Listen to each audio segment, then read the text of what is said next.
Dark chocolate എന്തൊക്കെയാണ് അതിൻ്റെ ഗുണം? അതിനകത്ത് ഫ്ലാവനോയ്ഡ് എന്നുള്ളൊരു കണ്ടന്റ് ഉണ്ട്. ഈ ഫ്ലാവനോയ്ഡ് ഹാർട്ടിന് നല്ലതാണ്. അതുപോലെ ആൻറ്റി ഡയബറ്റിക് പ്രോപ്പർട്ടി കൊണ്ട്, അതായത് ഡയബറ്റീസിനെ പ്രിവെൻറ്റ് ചെയ്യാൻ വേണ്ടി ഹെൽപ്പ് ചെയ്യും. അതുപോലെ നമ്മുടെ ഹൃദയത്തിന് അത് വളരെയധികം നല്ലതാണ്. പക്ഷേ ഡാർക്ക് ചോക്ലേറ്റ് എന്ന് പറഞ്ഞ് ഇറക്കുന്ന പല കമ്പനികളും, മിക്ക കമ്പനികളിലും പഞ്ചസാരയാണ് അവരുടെ ആ ചോക്ലേറ്റിൽ അമിതമായിട്ടുള്ളത്. അപ്പോൾ നമുക്ക് ചില ഡാർക്ക് ചോക്ലേറ്റിനെ ഒന്ന് കമ്പയർ ചെയ്ത് നോക്കാം.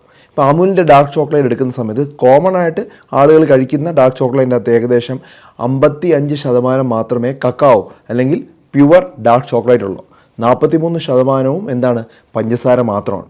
അതേസമയത്ത് അതേ ബ്രാൻഡ് തന്നെ, അമുൽ തന്നെ പലതരത്തിലുള്ള ബ്രാൻഡുകൾ ഇറക്കുന്നുണ്ട്. ഇപ്പോൾ 83% ഉള്ളത്, 99% ഉള്ളത്, 90% ഉള്ള ഡാർക്ക് ചോക്ലേറ്റും ഇറക്കുന്നുണ്ട്. അപ്പോൾ അതിനകത്തൊക്കെ ആഡ് ഷുഗർ കുറഞ്ഞാണ് വരുന്നത്. ചിലത് 25%, ചിലതിൽ 10%, ചിലത് തീരെ ഇല്ലാത്ത രീതിയിൽ. പക്ഷേ കഴിക്കാൻ ബുദ്ധിമുട്ടാണ്. കാരണം റിയൽ ഡാർക്ക് ചോക്ലേറ്റ് കഴിക്കുന്ന സമയത്ത് നമുക്ക് കയ്പും മറ്റ് ബുദ്ധിമുട്ടുകളൊക്കെ അനുഭവപ്പെടാറുണ്ട്. നമ്മൾ അമിതമായി കഴിക്കാറില്ല. ശരിക്കും പ്യുവറായിട്ടുള്ള ഡാർക്ക് ചോക്ലേറ്റിനാണ് ഈ പറഞ്ഞ ബെനിഫിറ്റ്സുകളുള്ളത്. ശരീരത്തിന് ഗുണമാണ് എന്ന് കരുതി കഴിക്കുന്ന പല ബ്രാൻഡുകളും പഞ്ചസാരയുടെ അളവ് കൂടുതലാണ്. അപ്പോൾ ഈ ഒരു കാര്യം ചെക്ക് ചെയ്തിട്ട് കഴിക്കുക.